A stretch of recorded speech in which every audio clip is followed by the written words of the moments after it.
I am going to pass the presentations over to Robert Wheeler from ASME. He is going to be leading or moderating our sessions on machine learning and AI. So with that, Robert. Good morning and good afternoon, everyone. We've packed as much as we possibly could into these sessions, so I'll be brief. We worked to share various concrete examples of machine learning and artificial intelligence that will hopefully hit close to home in our community. We have three subgroupings. Our first, it deals with assisting standards users. Our second is a tool devised to help at the start of a standards project. And our third, it focuses on improving learning and development in our space. We'll do questions, all the questions at the end as time permits. Please indicate who the question is for, if it's specifically to one person or a subgroup. Our first presentation will be on standards users. There are two sessions, two presentations. Okay, Francois is our first presentation from Mondeca. Take it away. All right, thank you.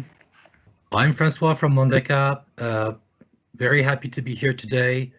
Thank you for having us on the show as well, because we think that we have a lot to share with you guys today. So the objective of this presentation is to basically not teach you anything about artificial intelligence, but rather, explore the value of using artificial intelligence within the context of information retrieval projects. So this is the AI track, and we're not going to go in depth into the AI capabilities, but we're going to try and cover the valuable aspects of AI and demonstrate how this can be implemented. And this presentation is also related to the AFNOR COBAS project, which we did a while ago and which is live, up and running. And of course, we're not presenting the AFNOR product, but we will be also talking about the Mondeca product that actually supports the AFNOR product. As I said, the intent is to actually kind of explain how this AI worked for the AFNOR project, but that's the end of the story. We're going to rewind the tape. We're going to take it from the very beginning. We're going to tell you who we are very briefly. Then we're going to kind of jump into the AI big picture and try and understand what it is exactly that we're trying to achieve when we use AI, or when we say AI, or how we measure the intelligence of that supposedly intelligent capability. And the idea is to kind of fork and explore two different versions of the AI. We're going to discuss the machine learning and the NLP. For those of you not familiar with NLP, this stands for natural language processing, often also referred to as text mining or text analytics. So, brief presentation of Mondeca. We've been around for a while. We're not a newbie. 20 years in the industry. We're a software publisher. We do semantic technology. We don't really believe there's any opposition between machine learning or NLP, by the way. We really believe this is just like these are just like complementary technologies that can take advantage of knowledge. So if you look at the little bubbles in this diagram, Mondeca actually started with the top bubble 20 years ago. Knowledge management or knowledge representation management or taxonomy management, ontology management, however you call it, was the foundational piece. People started to understand that there was a need to, store, manage, and maintain data related to their domain organization or projects. And as we moved on, we actually realized that we could take advantage of that knowledge and inject it into these AI applications or AI-related applications. The idea being that when you start to automate processes, you want them to be as smart as possible, and thereby try to reuse whatever brain juice you had stored in the knowledge representation management bubble. So the unstructured content analysis and processing techniques actually emerged a couple of years later. And of course, as you might imagine, all of that requires that we be able to support our clients in the effort build the knowledge and to automate the process of using it.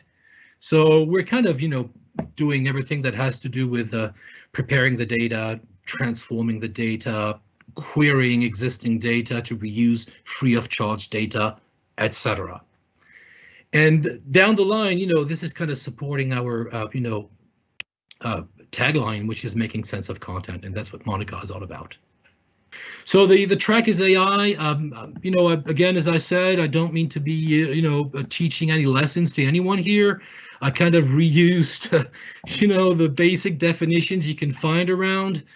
And to be honest, I think they're fairly good, even though you could argue that these definitions are kind of lacking the essential part, at least from Mondeca's point of view. Of course, it is about, kind of copying or reproducing human intelligence in some way, using machines, fine. But I think the end goal is mostly automation, repetition, consistency, speed, things that really have to do with the machine world, not with the human world. And this is basically, I think, the most important thing, if there's one takeaway you need to remember about artificial intelligence is that the intelligence doesn't come from the tool itself. It comes from pre-existing knowledge, and it will only be able to match a human brain once it has, sucked in whatever value the human brain had. The major difference being that once it's done that, it can actually, do things in a much faster way than any human agent. So let's have a look at a practical example of what I mean here. Again, if you were asked to, if you were a human indexer working for an image company and you were requested to tag this image, and you were French like me, there's so much context behind this image as a French person that would kind of help me build that little graph of data that sits on the right side of this image. AI alone, even unsupervised AI, could do a good job. It could tell you, there are colors that are matching other images with same colors. It could tell you there are shapes, but it would never be able to tell you upfront without any pre-existing training that, this is a yogurt, that this yogurt, it dates back to 1973, and that actually the logo that's used on that yogurt is a famous painting from Vermeer, right? And what I'm trying to demonstrate here is that this is the jumpstart of any AI project that you guys will need to do. There's no way you're going to achieve anything valuable if you do not go through the foundational step, which is, how do I train this AI? How do I feed this AI so that the AI can provide human capabilities in a faster and automated way? The next thing that you will want to see or understand is how smart this AI can be, or how it can outsmart probably, the power of a human agent. So let's see this in the next slide. Two keywords. I don't know exactly how familiar you might be with information retrieval techniques and assessing the the capabilities and the performance, but basically, if there are two keywords you should remember about these projects, is precision and recall. And basically, don't start a project without having this in mind. You need to be able to assess the performance of any AI product that you're, designing. And of course, as you might imagine, precision and recall is going to kind of, compare the value of AI against some human agent, right? That's the idea. So it is a practical way of assessing, the performance of your AI. And for this to kind of not remain theoretical, I'm going to take some examples so that you understand what I'm talking about. So this is an actual real world example. I think I took this picture from a project that exists in Manchester City. We're talking about AI that's controlling traffic, smart cities. And basically, if you want to kind of understand what this project does, is it's basically trying to, guess if lights should be red or green, depending on the amount of traffic in the streets. And of course, as you might imagine, there's some AI in the background that can analyze images and that can basically guess on the fly how many, vehicles are in there and take some action. And a typical action would be, should I set this light to green or red, depending on the number of cars in a given image at a given second? So these are the types of challenges that AI is faced with, and as you might imagine, you know, and if you remember what I said earlier on, automation and speed is the kind of things you want. You're going to get one image every second, and you want to kind of have real-time actions taken by machines. So for this to happen, you need to train the system to make sure that it doesn't miss anything in this image. Okay, so the source picture has 22 vehicles in it. I have AI that's been trained to understand or analyze this image, and basically my AI is supposed to kind of answer to that very simple question, which is how many cars are there in this image at a given time. And let's assume that in this example, or in this instance of a possibility, my AI came back with a result, which is there are 8 cars. But it got it wrong, I mean, because it's not perfect. And then actually out of the 8 cars it found, 3 were trucks, right? So if you want to understand precision and recall, this is the typical, very simple example you should set aside. You know, sometimes people have a hard time understanding the difference between precision and recall. This is very kind of, you know, highlighting the value of precision and the value of recall. Precision is all about the results. Precision is trying to measure the quality of what was returned, but it doesn't really care about how much was returned. The main thing about precision is my result set right or wrong? And it's the result set we're focusing on. Whereas recall is slightly kind of more addressing the completeness of the response. It's measuring the quantity. What it wants to measure is, out of the cars that were identified in the response, how many should have been returned from the source image? And basically, this is measuring the quantity or the completeness of the response that you got. How does that translate from a use case point of view? If I have a system that's supposed to take actions based on the number of cars in an image, and based on the response to the how many cars question, recall might actually be my target in this project. I might want to make sure that my AI is capable of returning as many cars as possible in my result set, because otherwise I might take the wrong decision and turn the lights to red when they should be green. I hope this makes sense. Now let's kind of see what, you know, we've been talking about AI, so let's go into the kind of a more detailed description of the types of AI that you could be using in your projects, and try and explain the major differences and the principles and the limits of these technologies. So machine learning, I know a lot of people, you know, understand what this is about. There are 2 kind of flavors, unsupervised and supervised machine learning. I'm just going to skip the unsupervised for right now because this is not related to information retrieval. It's more related to kind of, you know, using machine learning on its own to kind of identify things without any defined knowledge. So right now we're talking about the supervised machine learning, and this is really in relation to what I explained earlier from the examples I took. So how does that work? Basically, machine learning is mathematics. It's statistics. It's algorithmic logic, and it's basically in a supervised mode taking brain juice from human agents, and that brain juice is what we call the training set.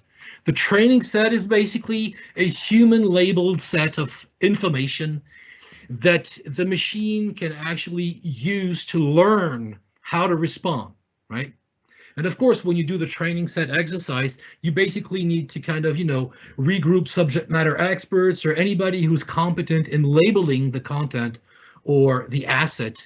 And this, of course, is something that actually takes a lot of time and energy. But once this is done, basically, the machine learner will suck in the training set value and will try and do the same thing against something new. And of course, you have identified in your training set what we call the test set, which is the perfect example, human labeled example, and you want to try and see if the machine was actually capable of matching that perfect example. And this is giving you the precision and recall that we mentioned in the previous slide. That is exactly what machine learning does.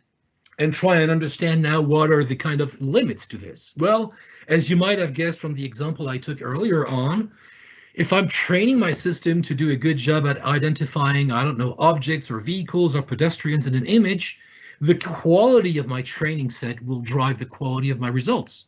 And of course, the better the training, the better the capability of the AI. And it's highly probable that if I've done a good training job, that my AI will be able to identify different flavors of trucks, even though it might not have identified in the training set all the possible flavors of trucks, because it's capable of, finding similar shapes or saying with confidence that something new might really look like something that I know of. But what if something brand new comes in? And in this case, I picked up the kick scooter because we basically have a combination of a vehicle and a pedestrian, and this might actually blur completely the AI's intelligence. And basically, what does that mean? It means that as your, I would say, objectives or use cases evolve in time, one of the trade-offs of machine learning is that you will need to go back to the training exercise. It means you will have to start things all over again, not from scratch, but probably with a lot of, the same types of efforts and energy. I'm insisting on the fact that we're not trying to say there's any competition between ML or semantic technologies, but we're just trying to kind of help you guys understand what are the pros and cons here. So super fast to set up, simple technology. Doesn't require a lot of effort to get installed on some computer. It can actually offer very good results if you do the training set right. And of course, what's super cool about ML is that, it's the speed and automation that we mentioned earlier. This is just all about speed, right? And it's capable of taking actions and providing answers within a fraction of a second. I would say the downside of this is basically it requires kind of a, an iterative approach in which you need to kind of feed it with new stuff as new stuff emerges. The other kind of, I would say, like, it's not a problem, but difficulty with ML is that it's actually, super kind of black box type of approach. You don't really know exactly how it works inside the box. You have some ways of fine tuning the box, but the algorithms themselves, if you're not a mathematician, you might not even understand what they're doing. So it's kind of not always, easy to predict what it's actually going to come up with, which actually, again, forces you to iterate and try things. So the trial and error mode can actually be very time consuming. And of course, as you reach the best possible results, breaking the best possible results is going to be a feat and require a lot of work. So now let's see how this translates with the natural language processing techniques. Again, I'm not going to go into a very detailed explanation here, because basically NLP, just like ML is part of the AI family, it's just that the foundation is different. This technology dates back to 50 or 60 years ago, even more than that now. And the major difference, as you might have guessed, is that, this is not requiring any kind of training to work. Natural language processing works on natural language. It actually works with hand-coded pre-existing rules that are based upon grammar and linguistics. And this has been designed over the past 50 years. So you could basically have this set up and work on any, generic text, right? And of course, some of you might know this, but basically NLP is a wider family on its own. I mean, what you typically do with NLP is you can do OCR, you can do text-to-speech. The key things about NLP, they're NER, named entity recognition. We hear a lot about sentiment analysis. Terminology extraction is also a major one because people need to find key terms from content in most cases. Disambiguation is one of the most important ones. Like, you remember this image from the yogurt that I showed you at the beginning? Like, how can I actually, use existing knowledge to disambiguate what I'm seeing or what I'm understanding, and come back with a relevancy or a way of saying that, what I found is meaningful to you. Relationship extraction is another important one. Natural language generation, natural language understanding. I won't go into the details of this, but these are super cool applications of NLP, and they're used worldwide every day. And trust me, NLP is still there. So the concept is very simple. Unlabeled content goes in. It's been pre-trained with grammar and all the things that you see here, and it basically outputs labeled content. So it's slightly different from the machine learning approach. Same comments, technology, very easy to set up. Same comment on results. NLP will actually allow you to go to very high results in terms of recall and precisions, but you know, you don't need the training approach, or there might be some training, but the training is like a very limited, because you can basically inject business terms or taxonomies or thesauri massively into the NLP, and it will just use it on the fly. You don't need to kind of iterate and do complex, I would say, fine tuning for that to happen. The trade-off of NLP is that NLP can also be based on rules, as you might have guessed, because we're talking grammar, we're talking linguistics, so we can take advantage of very advanced, powerful linguistic rules. But the trade-off is that you need to be a computational linguist to do that, right? And you know, even maintaining these rules can become a problem at a certain point in time. And of course, as you might imagine, mainstream languages are there, but if you want to go Farsi, or if you want to go some, you know, exotic language, you might have to reinvent your grammar models, which basically means you're back to step one, as if you were doing ML to start with. So basically, the AFNOR project, we're talking about the COBAS solution here. This is knowledge management or knowledge browser.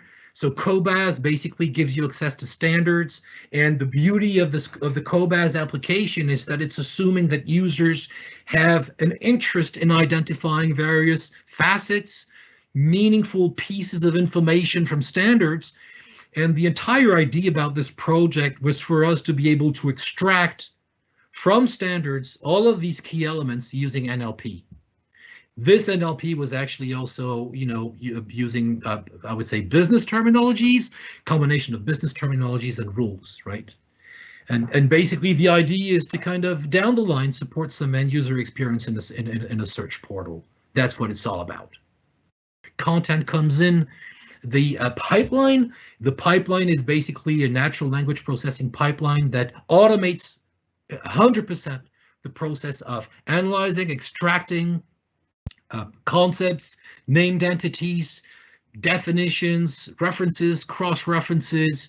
It's also using knowledge that's stored in a knowledge base to walk the extra mile and add additional tags that don't come from the standards themselves, but that come from this knowledge graph where there's a lot more information that can be deduced. And down the line, it's applying some linguistic rules to extract meaning portions of text. I think I mentioned the definitions. There are also like cross-references, citations, and things like that that can automatically be identified. And this is basically outputting all of that into some database. And the COBAS from AFNOR is basically sucking all of that into their UI and presenting that to the end users. This project, again, insisting, is an all NLP project. No machine learning so far, because it doesn't mean that machine learning wouldn't, you know, make a difference in the future. But as we speak, this project was all about extracting things that are fairly easy to identify in text. NLP was perfectly suited for that. We had to basically identify what we call references. These references can either be intra-document references or references to outside or external documents. And for that to happen, we basically had to create some grammar rules. And those grammar rules are basically kind of interpreting the way a standard is expressed and kind of understanding, you know, the codes. So we had to kind of store information about monograms. If you look at the way like standards are expressed or defined, there's always some sort of a code that comes with them, and these codes are actually using prefixes. And in this case here, we can basically assume that if we can identify this automatically, then the rest should work like a breeze. The idea being to say, well, I can, you know, undeniably say that whenever I find something that starts with CEN/, it's about some norm or standard. Okay, so the steps you need to take in such a case is basically, you need to build grammar rules using this logic. Instead of having these as variables, you just store that knowledge somewhere, and your rules are going to be using that knowledge dynamically when it has to. Basically, the idea again is standards themselves are using standard writing rules. It's like NLP was kind of, ultra adapted to this use case, because even standards are supposed to be written using a standard kind of phraseology. So it's kind of, again, fairly easy to identify the various possibilities from a grammatical point of view, to identify or to make a distinction between a requirement, a recommendation, a permission, or a possibility. And that's exactly some of the things that Cobaz is doing. Cobaz is offering its end users the capability to browse standards based on requirements. Because behind the scenes, or earlier on in the value process, we were able to generate the this piece of information. We were capable of extracting it from the standards, labeling it as a requirement, and attaching the requirement label to it, so that the Cobaz search knowledge browser could take advantage of it and present it as a filter or a facet to the end user. Again, it's a screenshot from our backend. What we're trying to say here again is like, remember how we started? We started with machine learning, and then we went on to natural language processing. This UI could basically show you the result of any of these technologies. What I mean to demonstrate in this slide here is the capability to automate a process that a human agent would never have been able to do within the amount of time that it took here. We can basically take an entire book and process it, and we're capable of identifying the aboutness of that book. We can come back to you by telling you what are the most relevant concepts of that book. We can automatically classify that book. We can automatically extract the definitions, the cross-references of that book, and all of that can be done within, a couple of seconds, when it would have taken a week or a week and a half or so for any human agent to do on his own. A perfect example of what I mean here. If you were to extract automatically all the requirements from a standard, that would be a very, very painful process. Basically, what we're demonstrating again is the value of AI in such a project is to be able to kind of label things in a fully automated way, knowing that we didn't do this for no reason. We did it because we started the project with a use case. We started the project with business goals, and the business goals that were expressed by AFNOR were, we need to find this because we know our users want this, right?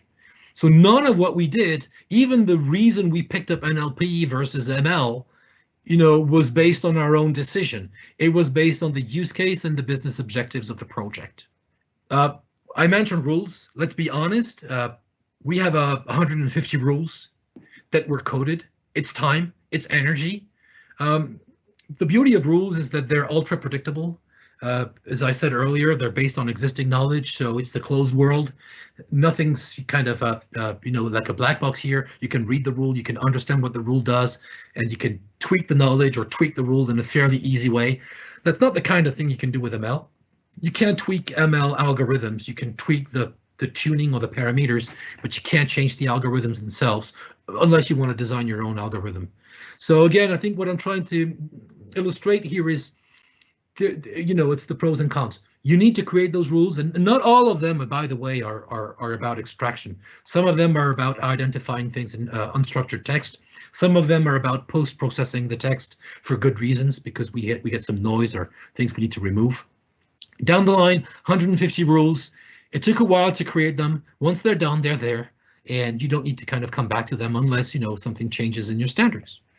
The takeaway from this project, and this is the conclusion of this presentation, basically, 24 hours, 100,000 documents, 150 rules to make it happen. The knowledge was actually made out of 8 different, we call them taxonomies, call them, data sets. And all we're saying is this is like I call it the sausage machine. This is ready for more, and it's a plug-in technology. I mean, you can plug in whatever additional AI you would want to plug in for whatever new use case that might show up.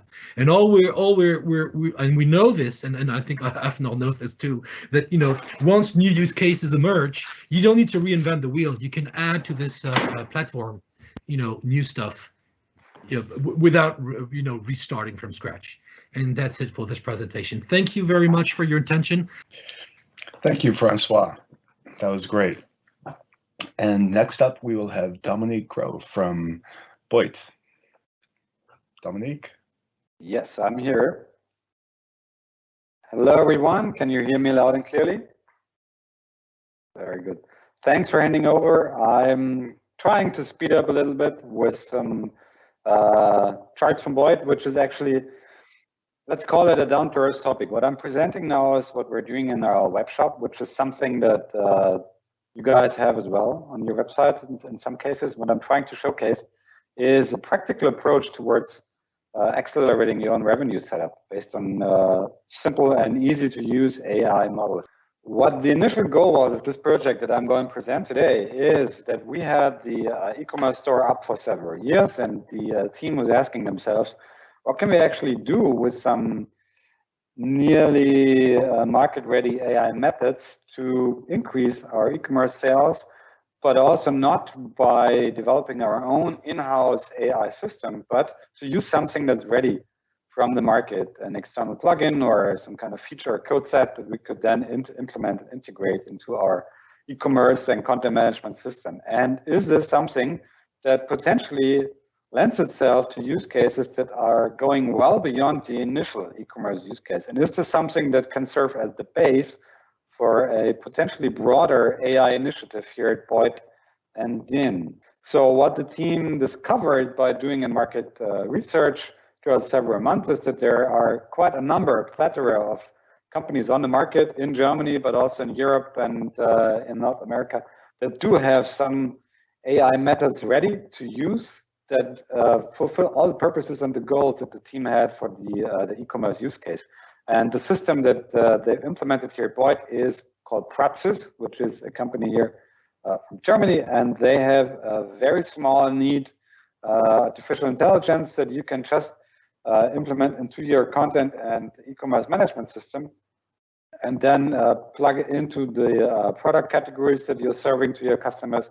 You can connect it with your in-house databases that are delivering results when people do a search on the web shop, and then quite easily, without much hassle to develop code or implement larger infrastructures, you're ready to go. And Praxis is not only offering that kind of plugin for a very specific e-commerce purpose, but they also have a larger ERP and CRM ready machine. So when time comes here at Beuth, and when we feel comfortable that the market is picking up again and that investments are a good time to make in infrastructure and in AI, I am pretty confident, and we will go well beyond the initial case that I'm presenting now, and we'll go have a deeper chat with Praxis to see whether we can develop a broader AI system that's also helping with the content processing or content management workflows, the way we deliver results in other products.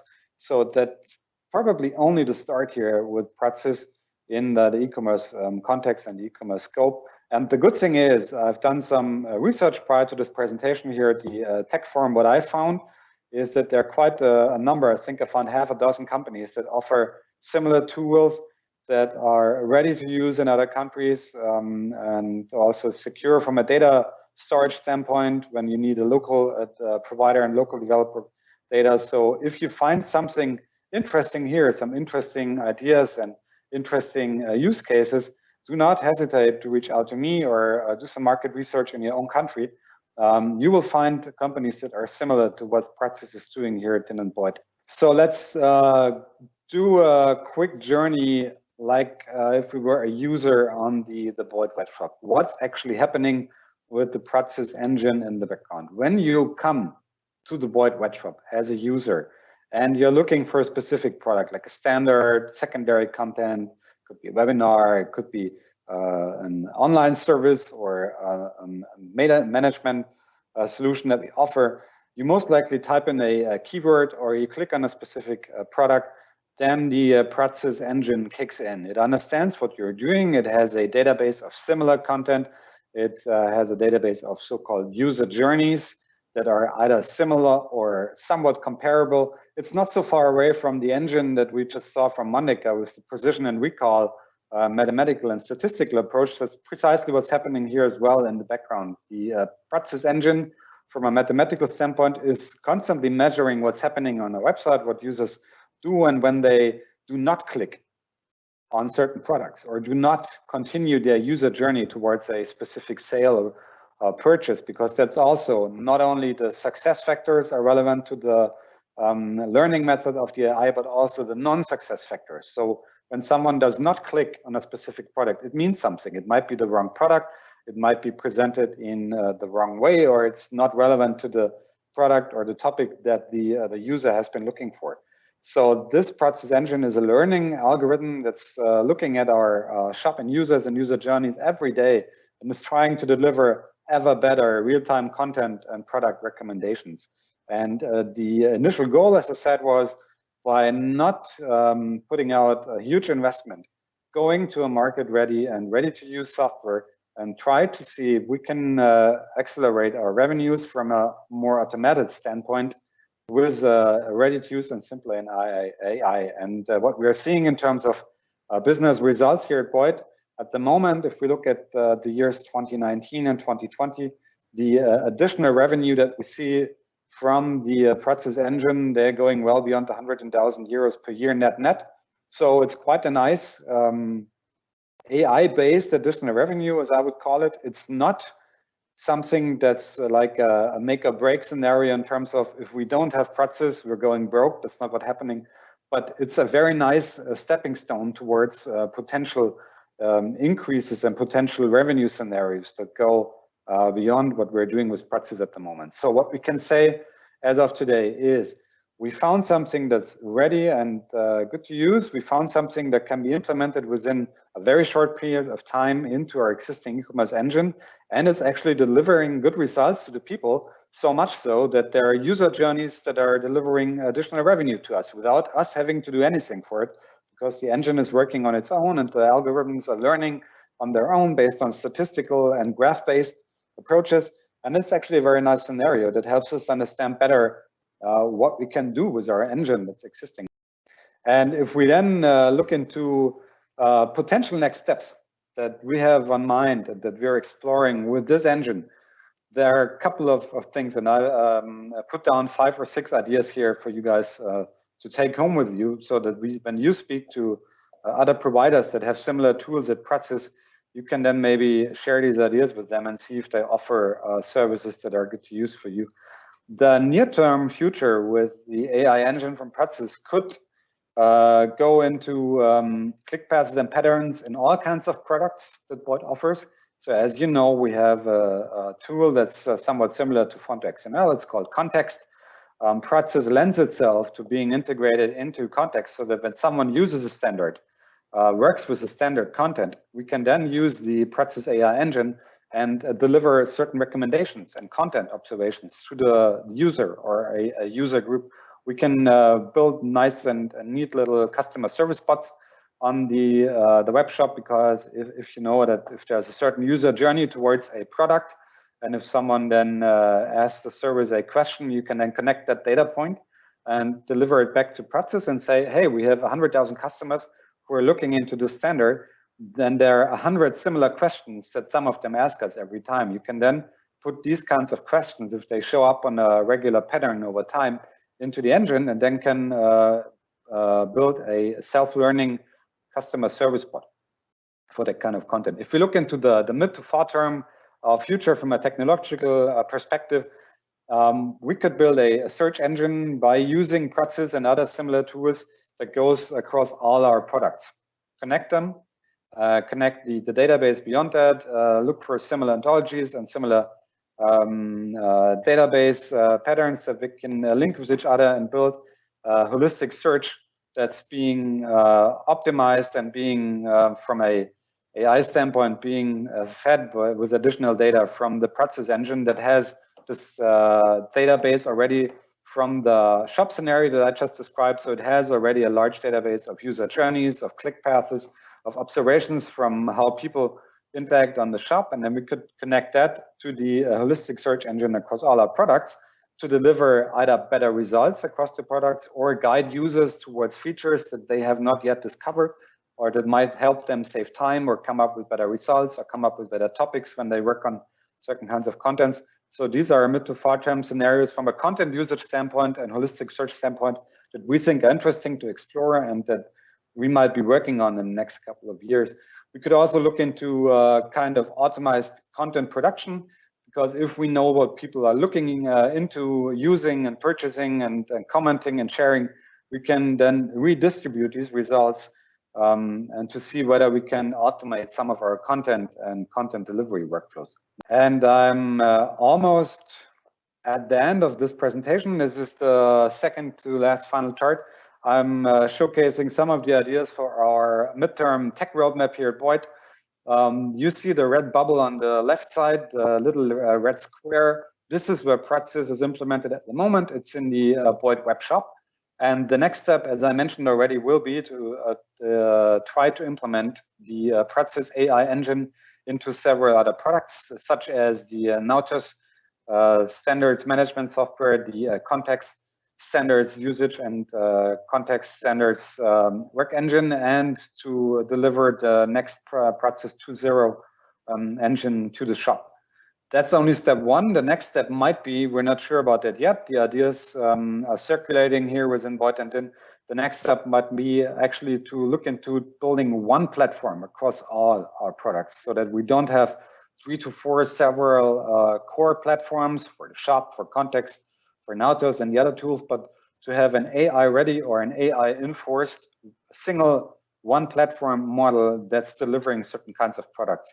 We also have our standard system services. As you all know, that there are certain ERP, CRM, database services that are being managed together with the DIN software teams and the DIN IT teams here in Germany.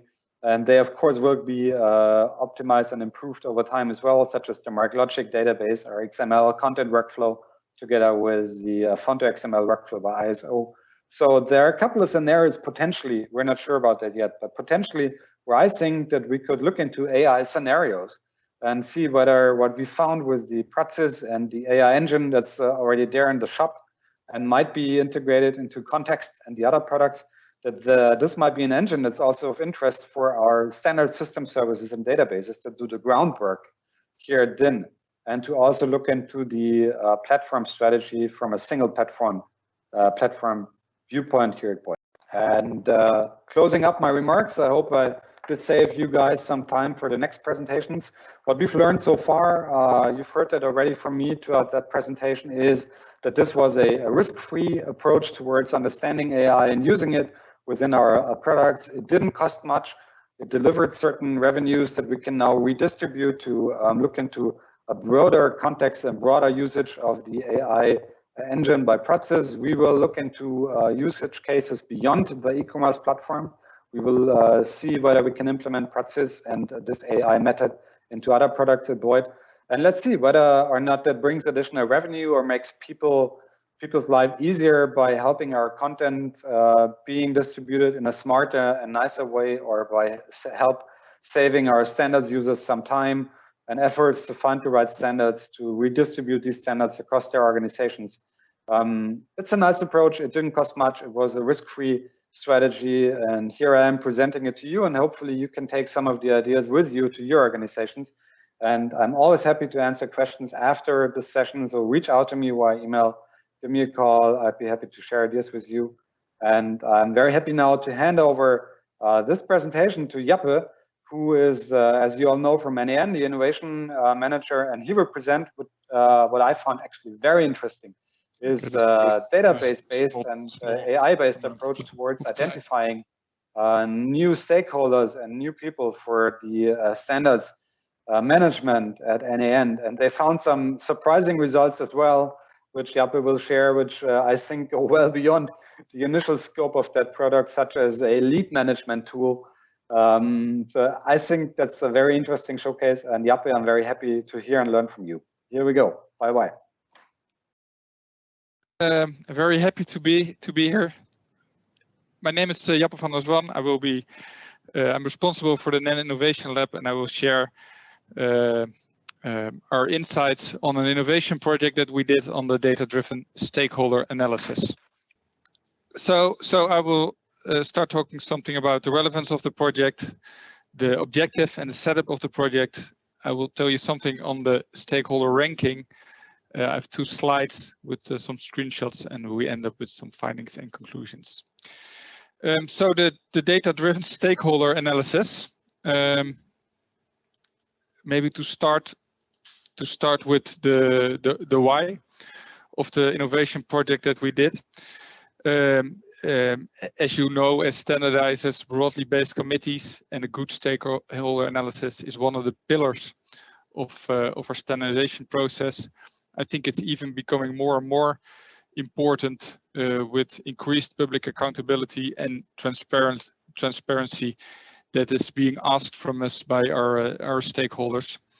But also within the customer within the committees, our customers ask for more effort to include more stakeholders in our committees.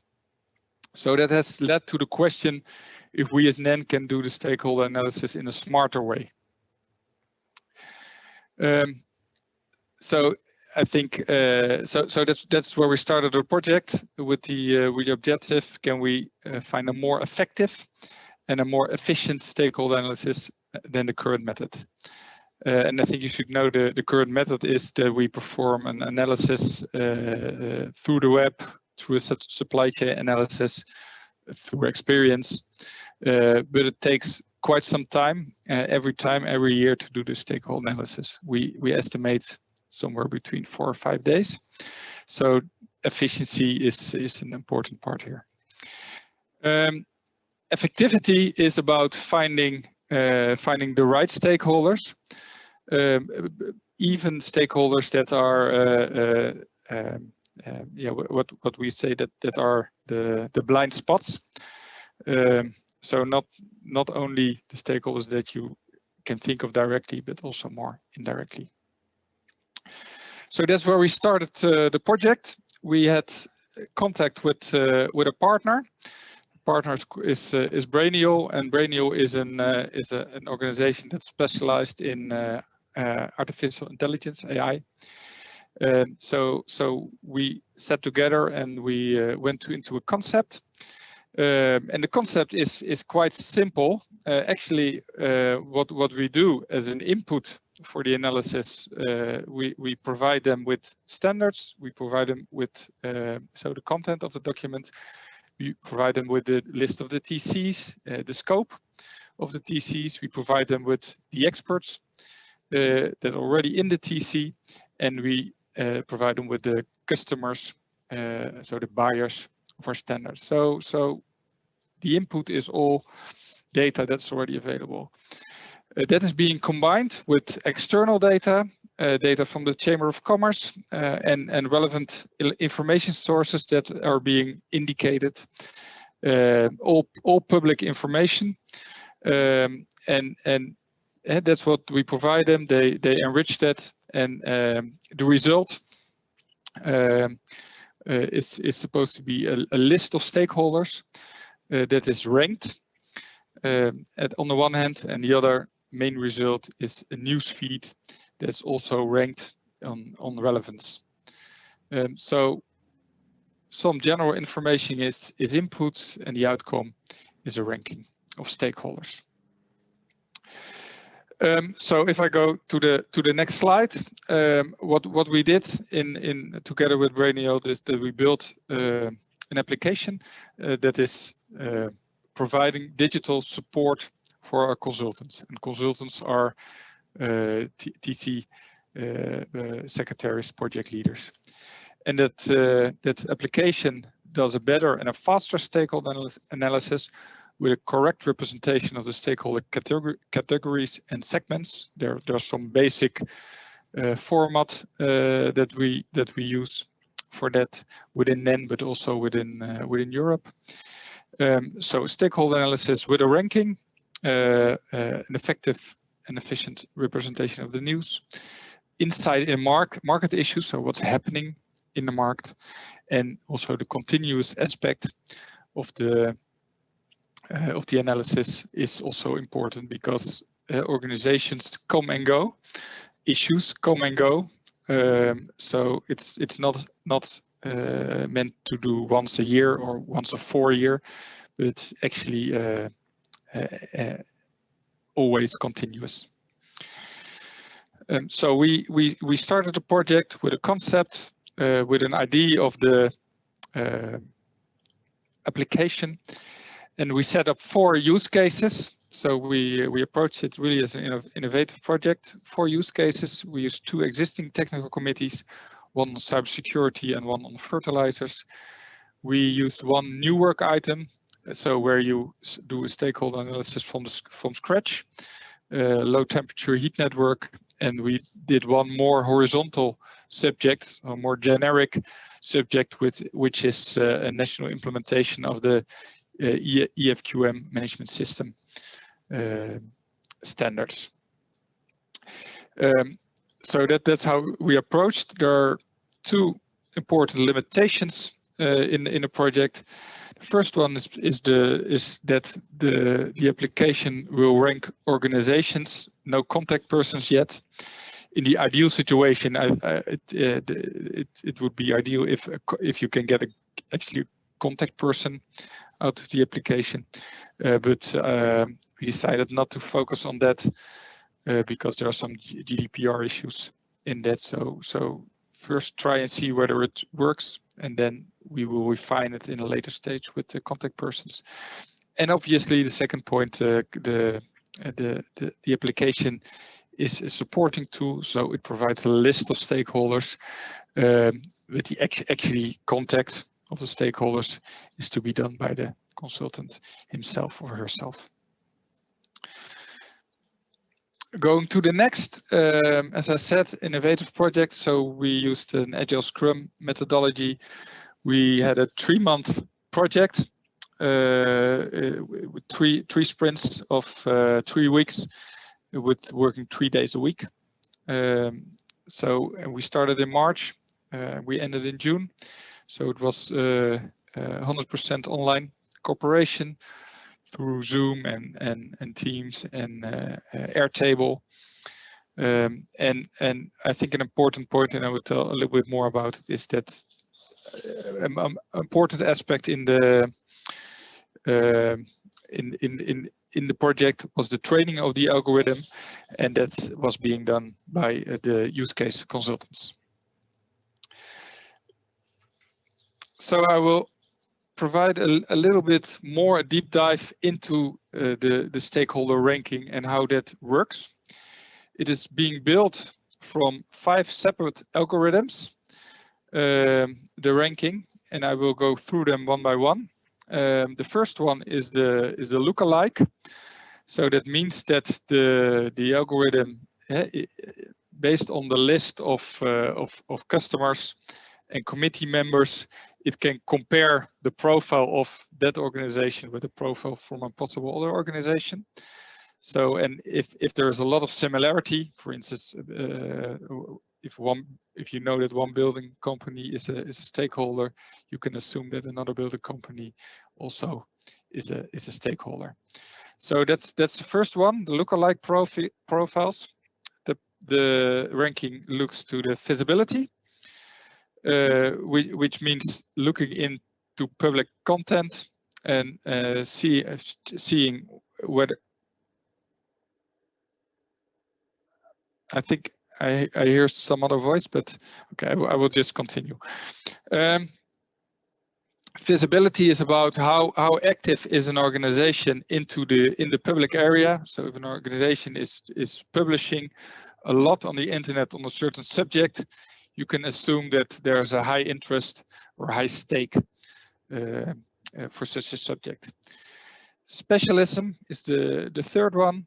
If a company is really focused on a certain subject, so let's say 100% of the activities are on that specific subject, for instance, a consultancy company on cybersecurity, then it will score high on specialism.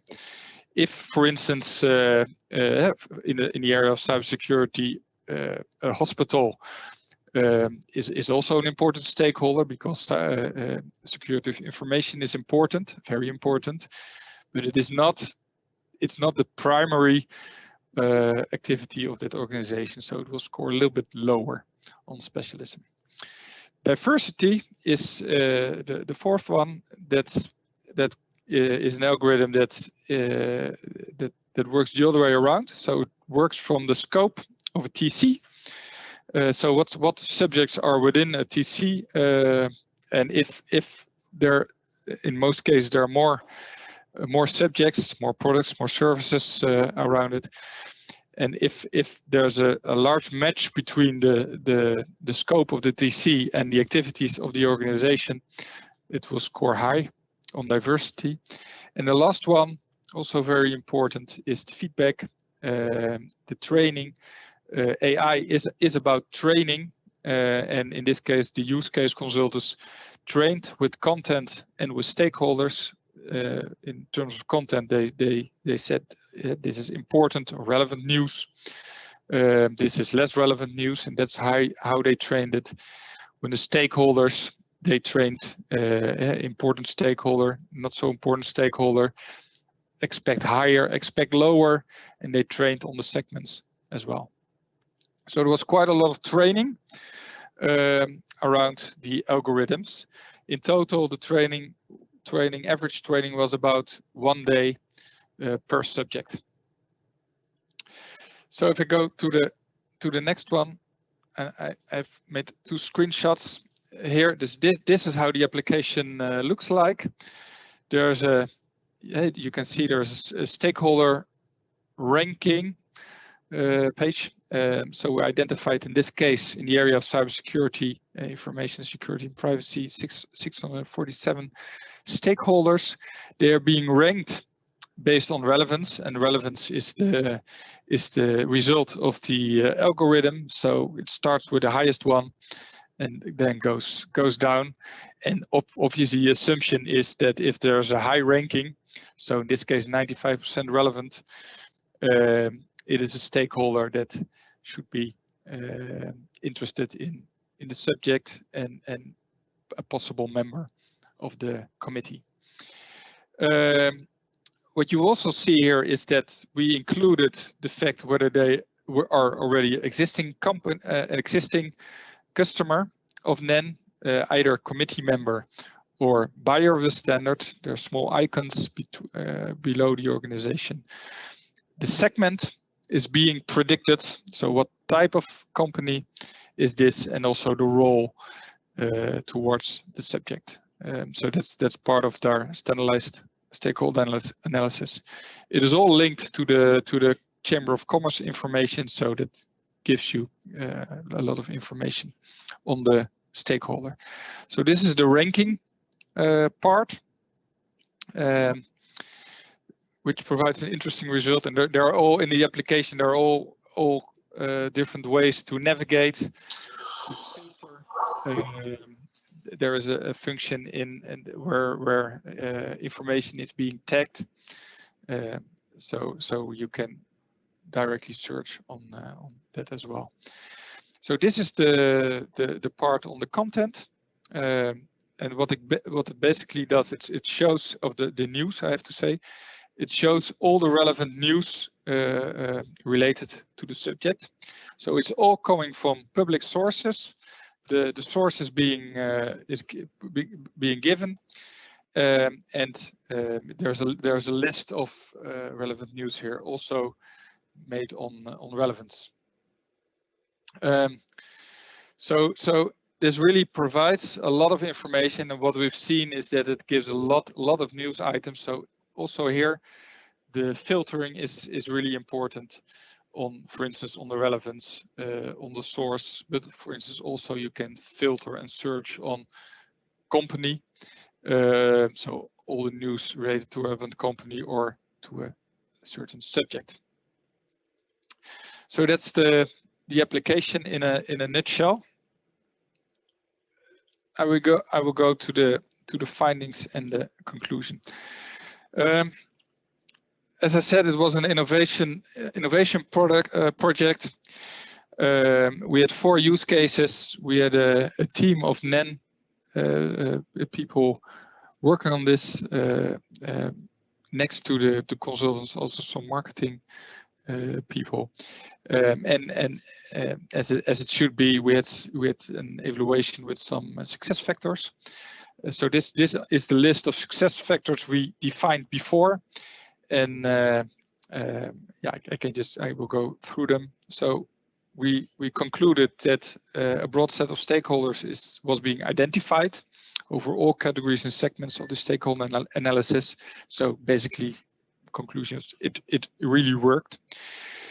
We were able to find 80% of the existing committee members, which is also important because the assumption is that analysis is pretty okay. So you should be able to at least find the existing committee members.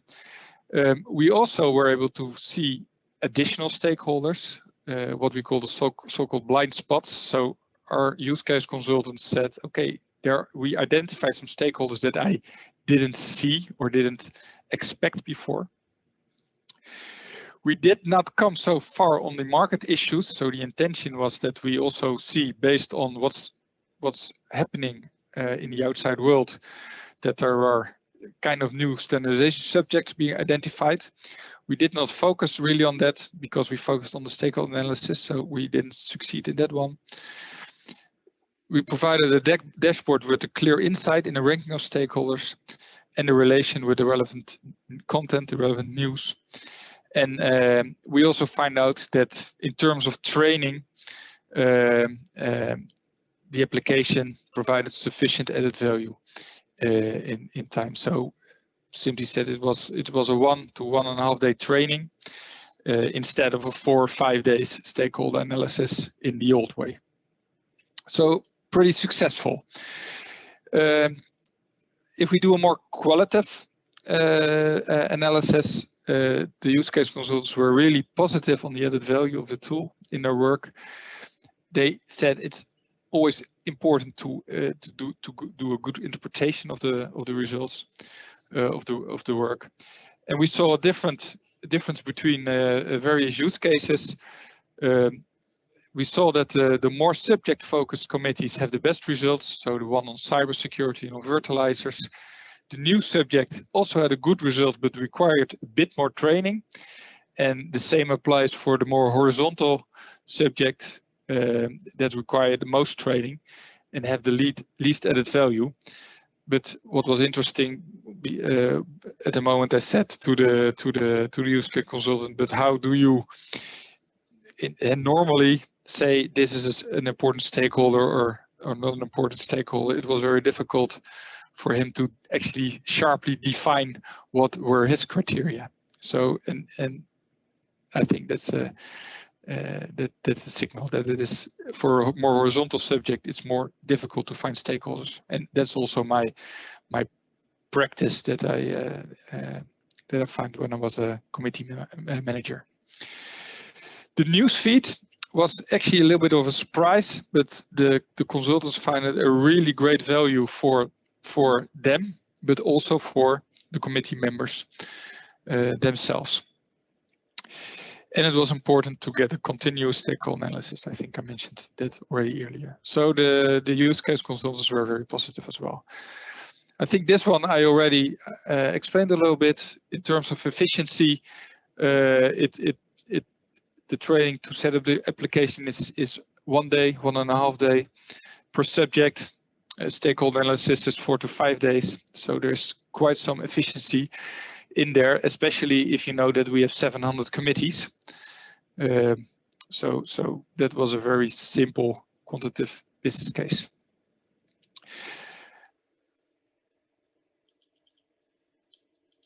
Also important, and that's what you will see when you do innovative projects. There's also some unexpected insights.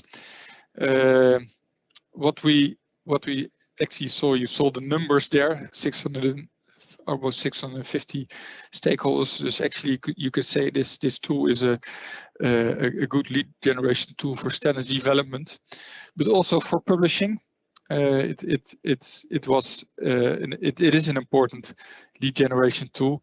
We find out that of all identified stakeholders, around 65 to 70% were already customers, so buyers of the standard, which means that the other 30% is still an open field. What we also saw is that there is quite some unused potential between experts and end users. You will understand that not all 650 organizations will go into the committee. But if there is if there's a high score, if they score high in their ranking, there should be more possible in terms of products and services and information than just buying a standard, and that's what we see that's what we see as the unused potential. And I think we will. What we are actually trying to do at the moment is that we see whether we can form some kind of community around committees with, let's say, the second tier of stakeholders. The number of stakeholders is a signal for the market potential. It seems pretty clear. And actually, our account managers, our salespeople, really like the fact that there was a simple news feed on what's happening to a company, and they can use it if they have contact with the customers. So instead of searching all around on relevant news things, it was very compromised in one information stream. There were some worries as well from the project team. The culture of standardization, maybe. No perfect results is not good enough. So if you look to the stakeholders, there are always some that are just not correct or not logical, and so you should be aware of the impact that it has if you implement such an application. But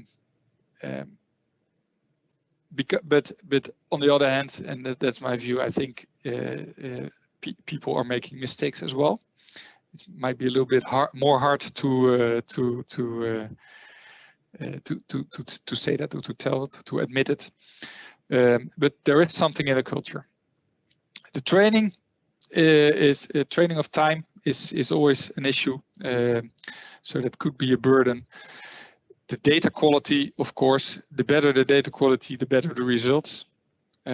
So we find out some leaks in our data quality as well. We were doing this project with a startup partner, a very small company, and now that we actually deciding to go live with this application for all our 700 committees company-wide, it is important that you understand that what it is on working with a startup partner.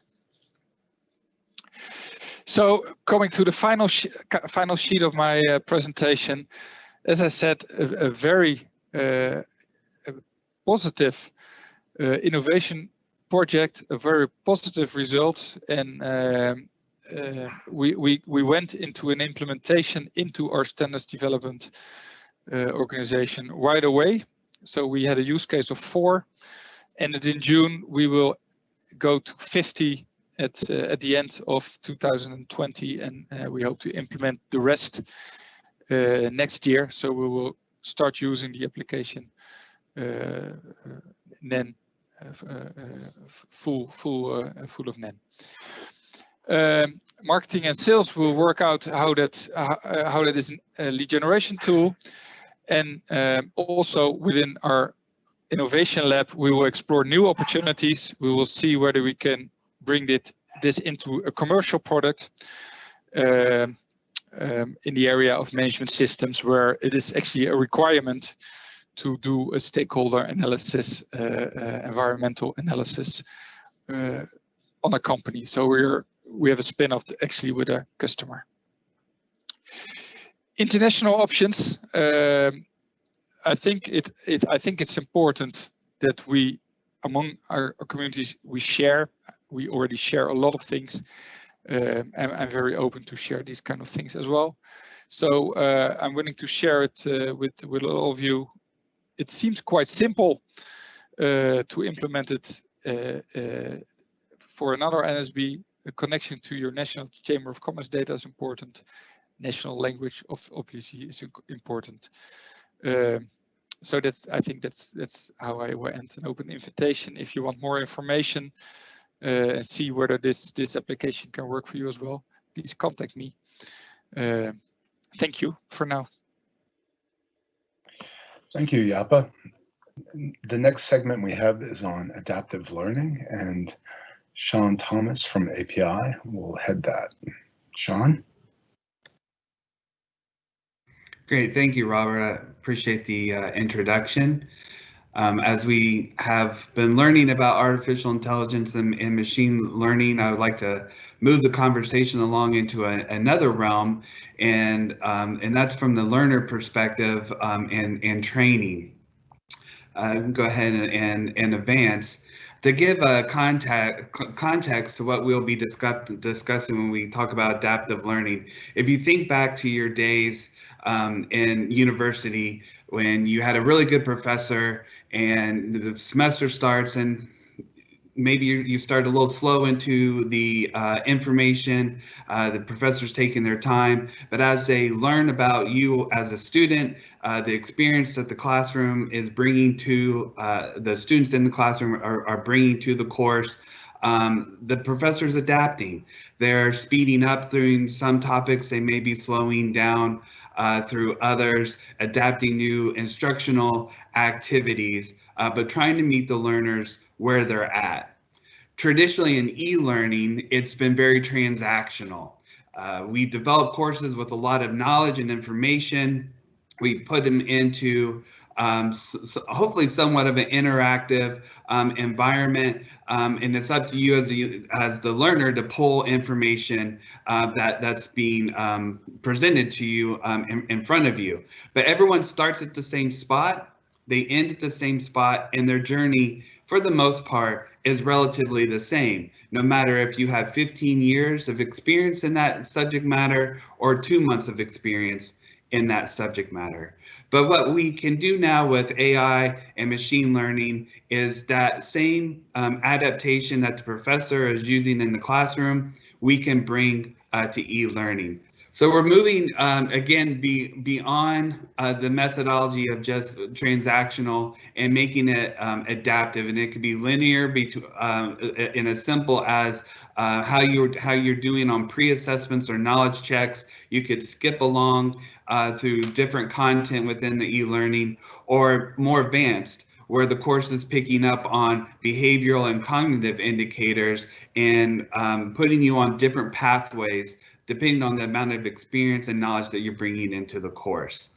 As we talk about adaptive learning, we're going to look at it first through a practical project with ASME, who have been using adaptive learning in some of their e-learning products. And so I'm going to pass it off here in a second to Mair DeMarco, who's going to talk about that. And then we also have brought with us a course design company who is going to talk about how this is being instituted in a larger context, as well as future state of adaptive learning.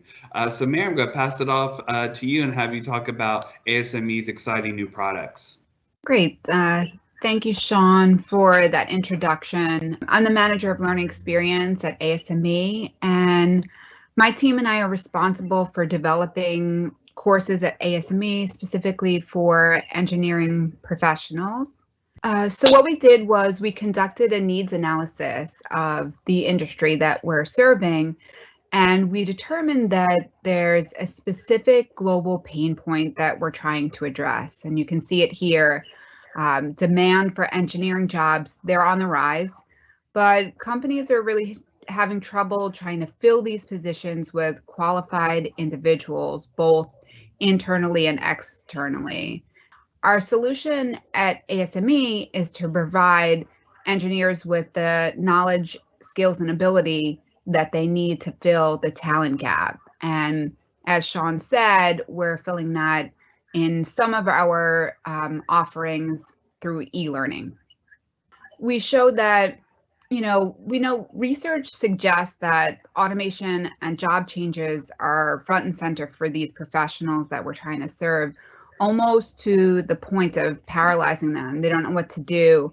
So it's our job to provide them with quality training experience by providing our knowledge and expertise of the subject matter experts that we work with, but also with learning technologies such as Sean was saying earlier. So how do we do this? I put up a screenshot here. Our team follows this principle called universal design.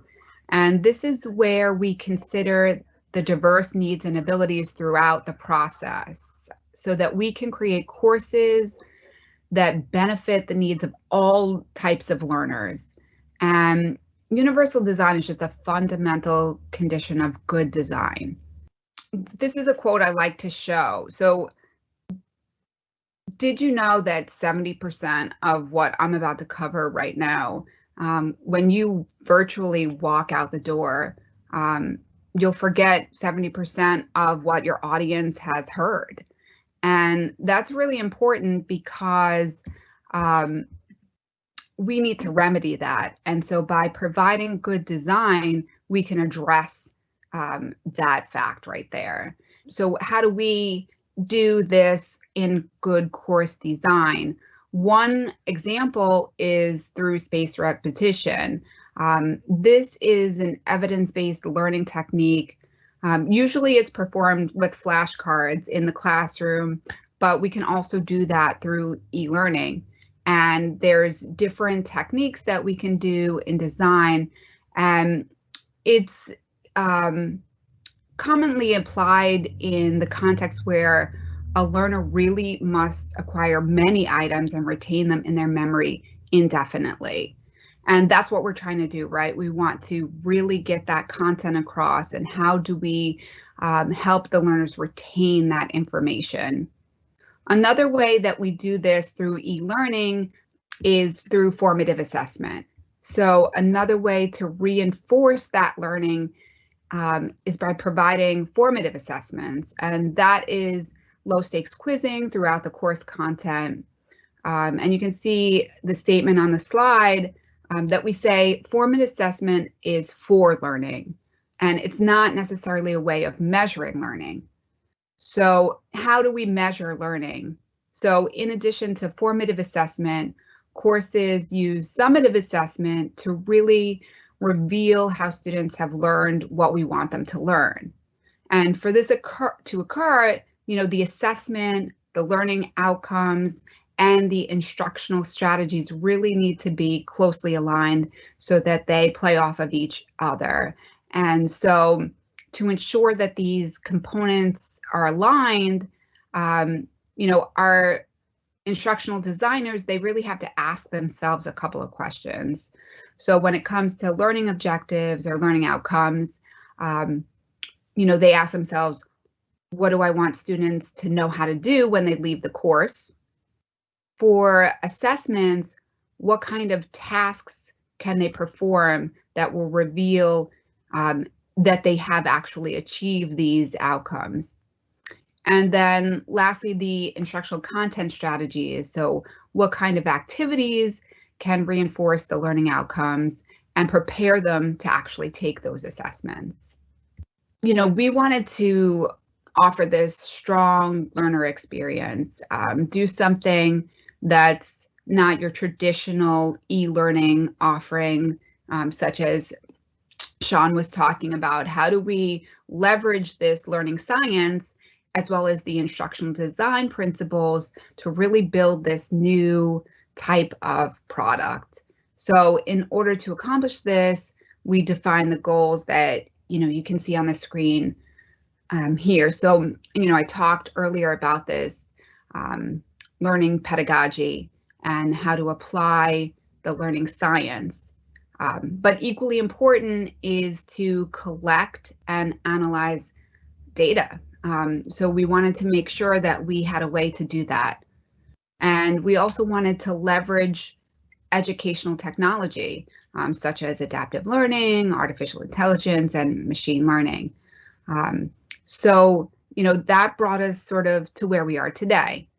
I put a screenshot of one of our courses here. We're in the earlier adoption phase of sort of utilizing a cloud-based course development platform called Acrobatic.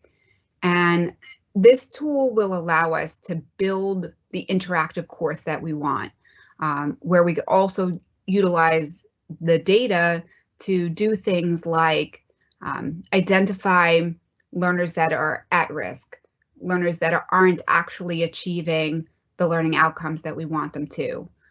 We could also spot trends in different courses. So for example, if all of the students are not performing well at one specific learning outcome, well, maybe it's something within our content that we can iterate on so that we can refine that content and address that specific learning outcome and really help the students learn.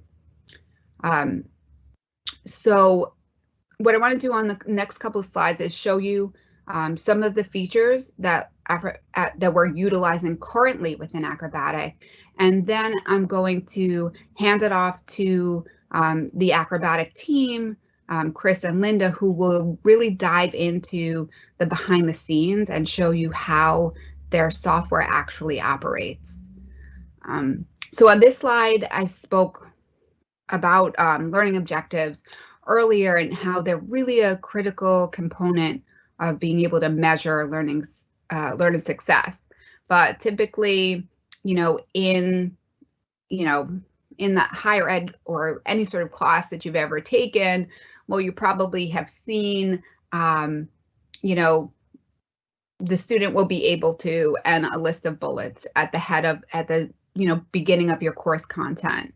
But how do we actually measure that list? And in an e-learning sense, usually there isn't a way to do that. And so Acrobatic really provided us a way to do that by being able to tag the assessments within the content. So you can see here, this is just from one of our courses that we have on design for additive manufacturing. And we've listed out our learning objectives that the student was supposed to be able to apply at the end of the course. How will they be able to apply this? And we measure that they can apply this on the job when they leave and complete the course. So we listed out all of the learning outcomes within the software. And when we got to the point of formative assessment and summative assessment, we're able to tag those assessments with these specific outcomes. And the software itself is able to measure the student's performance against each one of these learning outcomes. And you can see here on the next slide, well, how are we at ASME evaluating the data? Well, there's an Acrobatic's learning dashboard here, and here's some of the screenshots from that dashboard where we can see where our students do and don't learn. In the one on the upper left-hand corner, you can see an example of how well a student learned on a learning objective, and you can measure a group of students or one student at a time. So you can have student cohorts. For example, in our case, if we wanted to put all students from one company in a cohort, we can see how a specific group from that individual company is performing and provide that data to said company. But you could also use it to evaluate your internal design. So we can see if students are performing poorly on one of the different learning outcomes, we can go back into the content and see perhaps in a question, some of the detractors, the wrong answers are poorly worded. And so therefore all of the students are picking the wrong answer. And so we can look at the way that we design our content as one option there. And then in the lower left, you can see how we can identify patterns in learning behaviors. So this is a heat map. And for example, we can see where students have spent their time. So perhaps in this case, students are having difficulty in one specific area of perhaps module 5, they're spending a lot of time. And so we can, use that data to evaluate students' performance. And on the right, you can see this is a screenshot where Acrobatic is calculating a learning estimate in order to personalize and adapt the student's learning experience. And so what I want to do now is sort of hand it off to Acrobatic, and they, the team in Acrobatic, can really dive into their learning estimate and show you how they really adapt the content. And that's where we want to take it next with ASME. We want to take their software to the next level and be able to utilize their learning estimate, as you can see here. So there's my contact information. If you want to see more, an example and a demo of our course and how it works, I'd be glad to show it to you. So hi everyone, my name is Chris Doran. First of all, I apologize for not being on camera today. I have pink eye and it is not pretty, so we're going to stay very virtual today. But I'm the Director of Success and Sales at Acrobatic by VitalSource, and as Mair just described, we are very proud to be working with ASME to deliver some of their current courseware solutions and hopefully even more in the future. The first thing I wanted to do, kind of a bit of a nod to some of the things that were discussed earlier in the session by Francois and others, I just wanted to talk a little tiny bit about where Acrobatic comes from. So Acrobatic is a personalized and adaptive courseware platform that came out of Carnegie Mellon University. For those of you not familiar, Carnegie Mellon is very much an academic leader, if not the leader, in the fields of cognitive science and learning science. And as online learning became kind of a bigger reality in the early part of the 21st century, they launched a research to really identify what the best practices and design principles were for delivering learning content to learners online, regardless of whether they were in an academic environment or a corporate training environment or in an association space. What's the best way to drive learning outcomes as measured by retention, uptake, and ability to apply what somebody learns to real world, vocational examples.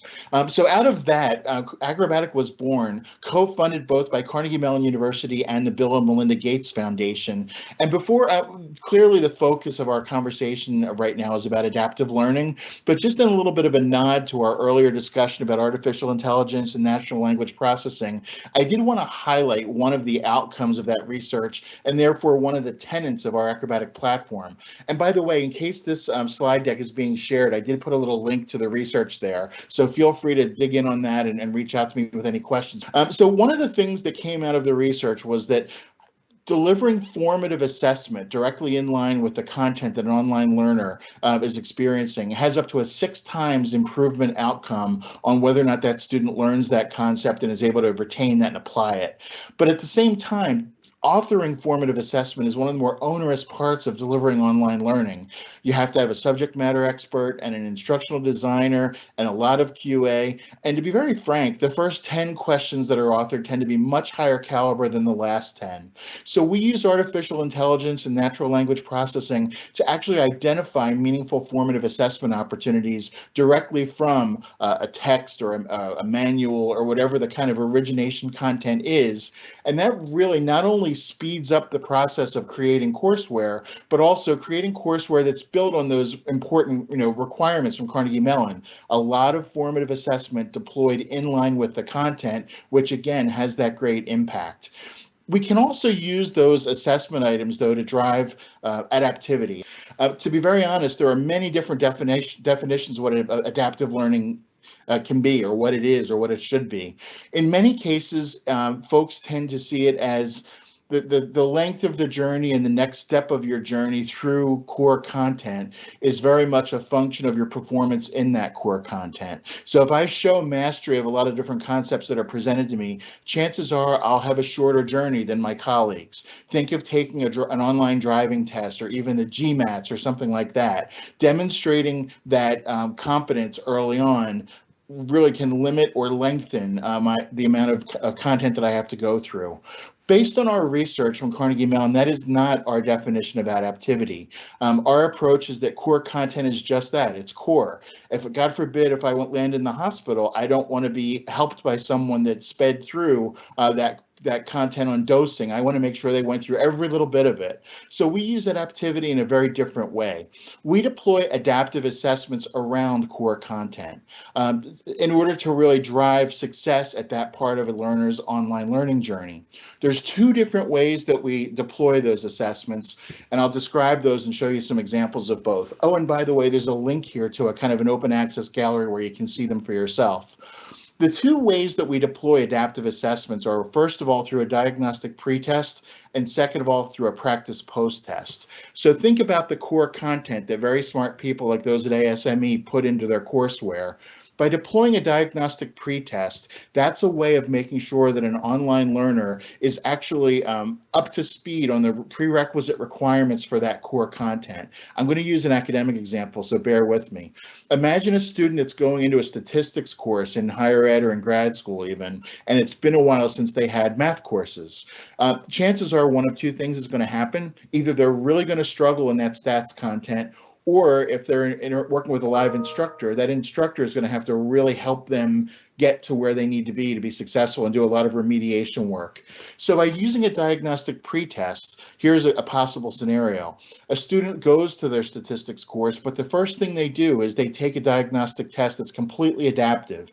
The number of questions they get, the actual questions they get, and the length of time that journey takes is all completely a function of their performance. But at the end of that performance, we vend to them lessons that say, hey, based on your completion of that adaptive assessment, we've identified 2 or 3 areas where you're not quite where you need to be. Go through these additional lessons and you'll be in great shape to then go on to the core content, which, by the way, everybody in the course or every online learner is going to get access to. So that's one example of a diagnostic pretest, is to make sure someone is successful when they get into the course itself by filling any gaps that they might have in prerequisite knowledge they should have brought.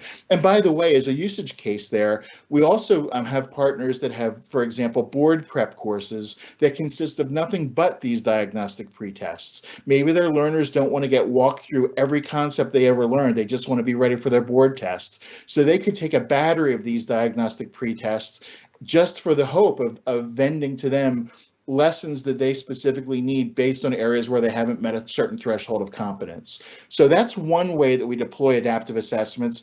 The other, think of as being at the tail end of the course. So before I go and take an actual meaningful, graded exam or a board test or whatever the case might be, I can have surfaced to me another adaptive assessment, but this one isn't based on a pre-described diagnostic test. This is actually generating an adaptive assessment to me based on areas where I kind of didn't necessarily get it 100% in the core content.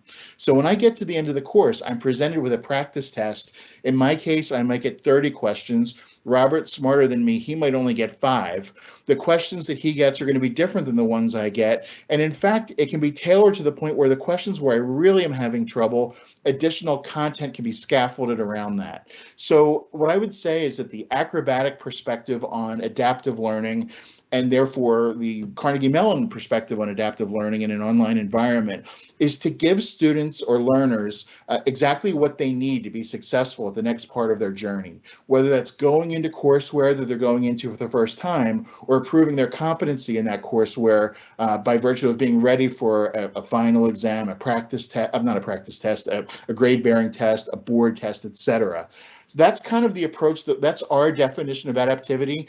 And again, using learning objectives and assessments that we've either auto-generated or that you've authored yourselves and mapping them to those competencies is kind of how we wire all of that together. And again, I encourage you to follow that link or send me an email if you have any questions about that. And Mair did such a great job of showing examples of how acrobatic is at work at ASME. I just wanted to give you a couple quick screens to show you what that adaptive diagnostic test might look like. So here I am, a learner. I've logged in. I've been presented with what's being called a getting ready exam assessment to make sure that I'm going to be successful in the first unit in this book.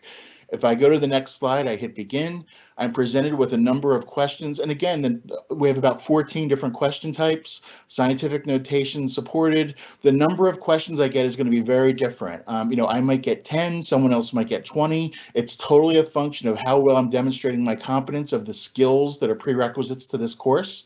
And if we go to the next slide, it's telling me once I've completed my varied number of questions, okay, based on my answers, we've identified 2 prerequisites for this course where I'm not quite where I need to be.